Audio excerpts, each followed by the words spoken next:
Okay, so I'm going to show you what we're doing at the moment in the workshop. Quite busy. For instance, here we've got a matchless G12. The engine's out. We'll show you a bit later on. Here we've got the collection of bikes. I think you've probably recognised they are my bikes. They have been cleaned because it's winter. We've got the everyday bike, the A65. We'll start it up again because I do use this. But I have done some work to it. I've actually put some new tyres on. I've put some K70 Dunlop tyres on it. I think I said to you at the time they're Chinese tyres, and with winter, they are not using at the moment because there's salt on the roads. We put new gaiters on. We put a new rubber for the Speedo. I actually found some better silencers. It's got a proper pair of silencers. It had one Burgess pipe before. It's also got some new clutch plates in, but it's been polished up and it looks nice and clean, so that's why I don't want to get it dirty at the moment. We got the RGS, the Gold Star and the race Hondas there. But what we got here is the customer's bike. Now this is an interesting one. This is your Lightning Clubman A65, 1964. This actually took over from the RGS, the Rocket Gold Star. I think these were very popular in the States, and I think I'm right in saying they used one of these in a James Bond film. I think it was called Thunderball, and I think in that film it had rocket launchers on the front. Don't hold me to that, but I think I'm right on that one. And the bike was pushed into a canal, and it wasn't this actual bike. They put in an old A10 that was dressed up, but they used this in the film.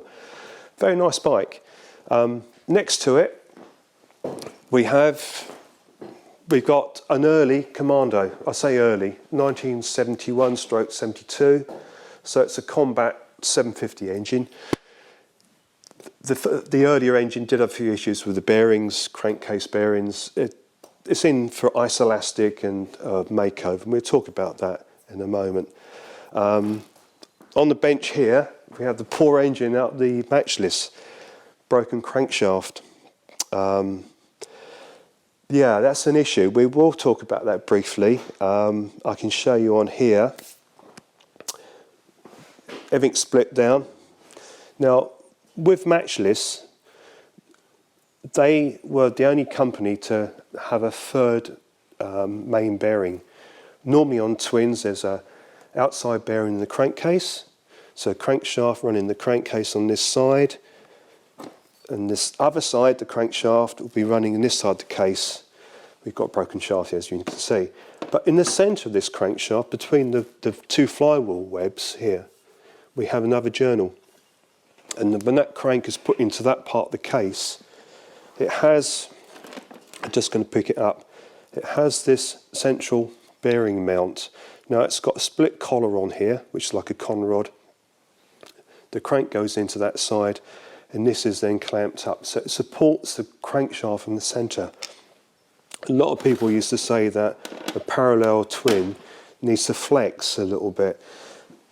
Matchless, they made it, I mean, it should work really smoothly because it's got that support in the centre. This is broken because someone has reground this crankshaft and reduced the radius angle. Now, when you grind a crankshaft, you're turning this surface area, you're reducing it in size. So when it becomes scored or worn, that will be ground 10, 20 and 30 thou maximum undersize. Now, I'm going to do a drawing in a moment. So when the grinds, it goes to an engineering firm, they put this in the machine, has a grind wheel that will grind across this surface and reduce this. But the stone is normally at 90 degrees. A lot of companies don't like to dress their stone to take the radius. The radius is there for strength. And if you start taking that away, and you end up with a 90-degree angle, it can be a weakness. Now, what we're going to look at here, we look at the other side of the crank, where it's broken. And here, if you look at this, you can see it's snapped. It's probably cracked here first, right on the radius where it's been reduced when they've ground it. And the crack is obviously transmitted round. That's polished up there because the engine was still running. Although it was broken, it was still running to a degree. Not very well, but it's caused a lot of damage. Lucky it didn't damage the crankcases too much. We've got to get a new crankshaft obviously for it, but it's damaged the conrod because it went on the timing side. So we're looking at, this is the side of the case that had the damage. So that conrod, when this broke,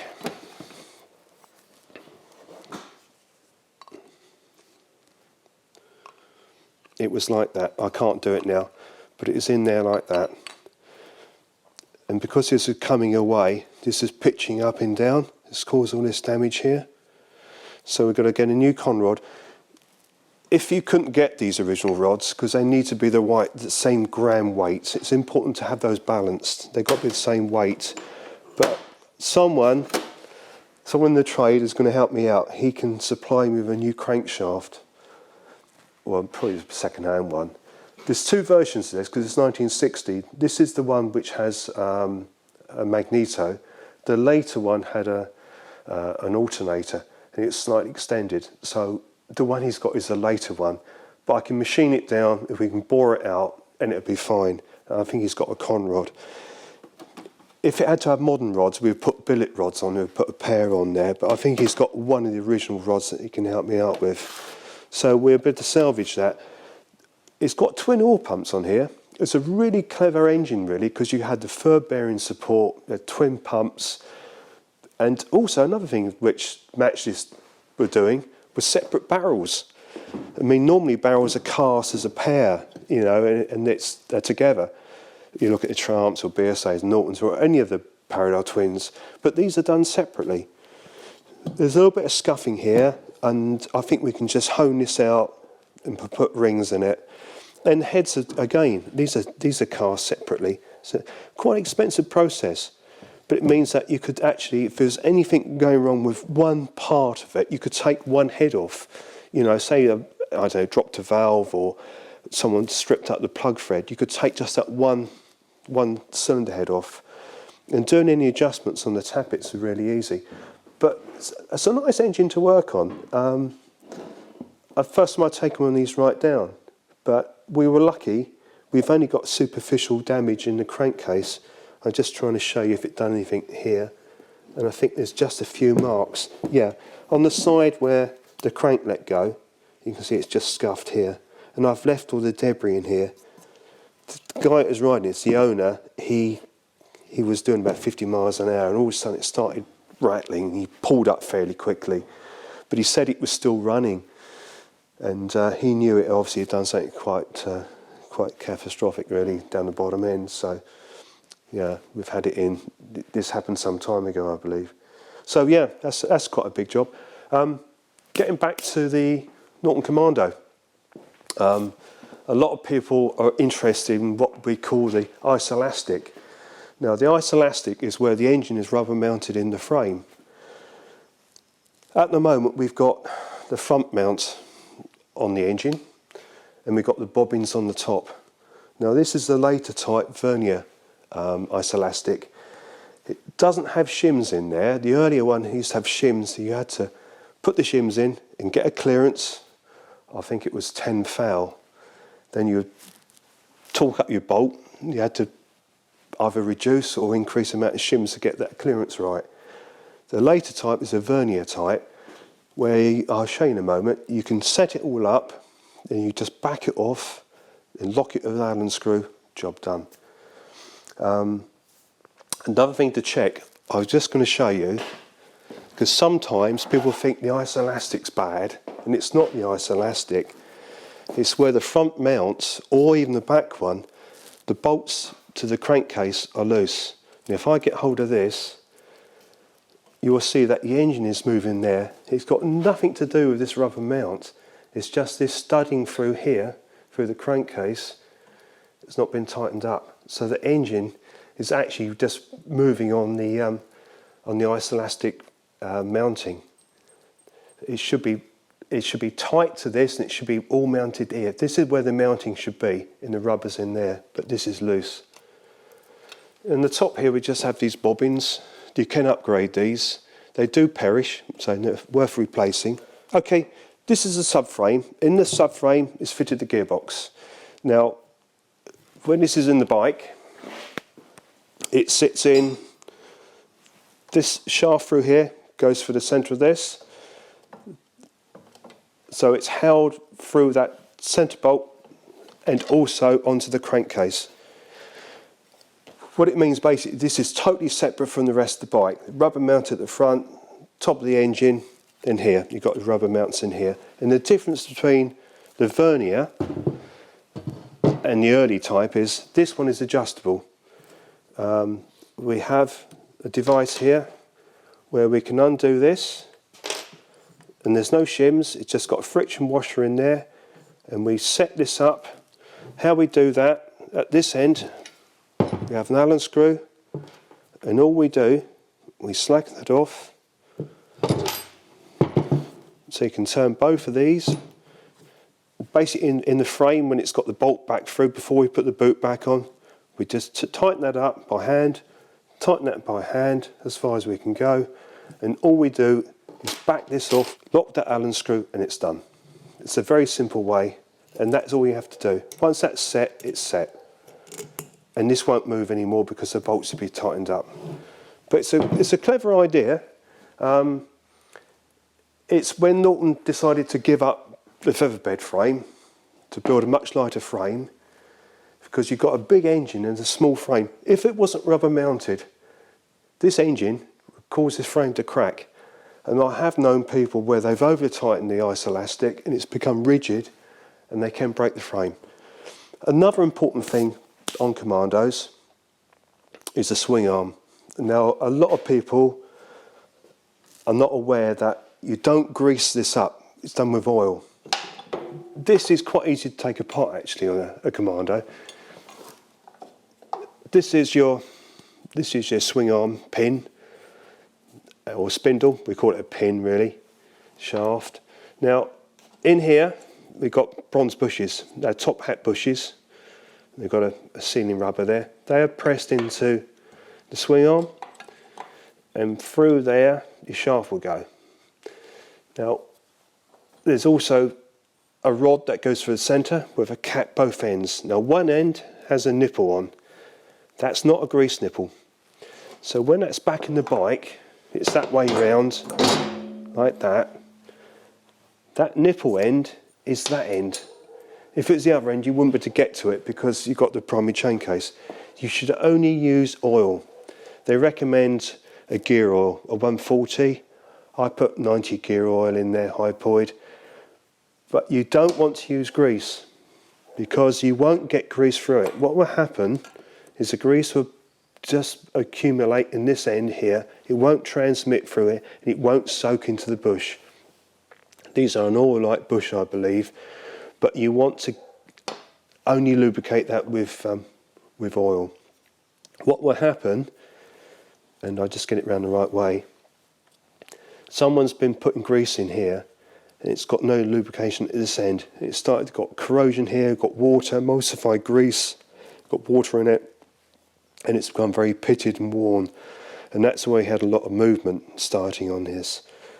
So that is an important thing to do. We have the subframe here, and everything fits off the back of the subframe. The swing arm, the spindle goes through here, and you can see why it's so important to keep this maintained correctly. Oil these bushes, don't use grease.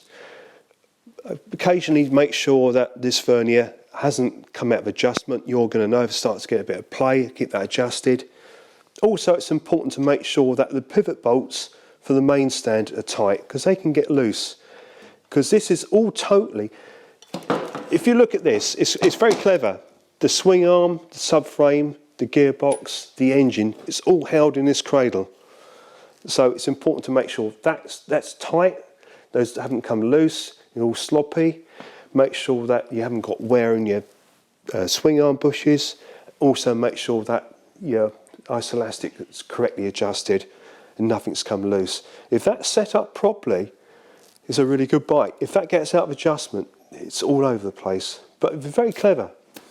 Right, the reason why we've taken the gearbox out and the swing arm out and everything else in the back end is because the gearbox has got an issue. The sleeve gear, well, sleeve bush rather than the high gear is worn. So we're able to get hold of the main shaft. You can hear it, you may not be able to see it, there's movement. It also probably is the gearbox, a back bearing in the back here, because I can get hold of this. There's this movement here, so it's a combination of the sleeve bush and the bearing to be replaced. It had to be totally stripped, so new seal, running through that and see what else we've got in there that's worn. So that's all part and parcel of that job. It's quite major. Oh, one other thing, and does happen, and this was a bit of a design fault, because everything's rubber mounted on the Norton Commando, the oil tank needs to be on rubber mounts. We have a mount at the front, at the back, and there's a grommet on the bottom that comes off of the battery tray. Now this one, someone had taken away, or because it perished, he rigidly mounted at some stage this mount. This one wasn't even there. What happens with these, it always fractures this back bracket. Because when it sits up in the frame, I'm just going to show you very quickly, just show where rough it fits. It fits something like that there. We have this rubber mount here, and one here, and you'll be able to move this a little bit on the mounts. Now what I always do, if I replace this bracket and this mount, I'll put a bit of Sorbo rubber around there. And I recommend that to do that regardless of replacing that or not. Always put a bit of Sorbo in there, and I'll show you on my Commando what it does. It just helps that bracket, because if it breaks, it always be that one that breaks. It always snaps off here, right on the bottom here. And I've only reattached a piece of metal. I haven't actually taken this off the tank, because those welds will be right into the tank. And if I ground that off, there'll be a hole there, and I don't want to burn into it, so I've just reattached it like that. But I'll just show you before we move on.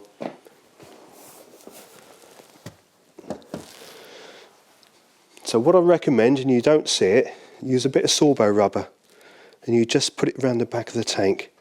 It just helps that bracket underneath, because like I said, if it does have an issue with a bracket breaking, it'll be this back one. So just give it a bit extra support. You don't see it, it's out of mind. And if you do break the bracket and you haven't got this on, this bit of Sorbo, put a bit of Sorbo in there until you get round to actually replacing that bracket, because that will give that support. Don't just leave it flopping about. That works really well. Okay, gonna start the bike. Has been started for some time, so it may not go first kick, so I'll probably give it a bit of choke this time. Don't normally do that. Put the fuel on.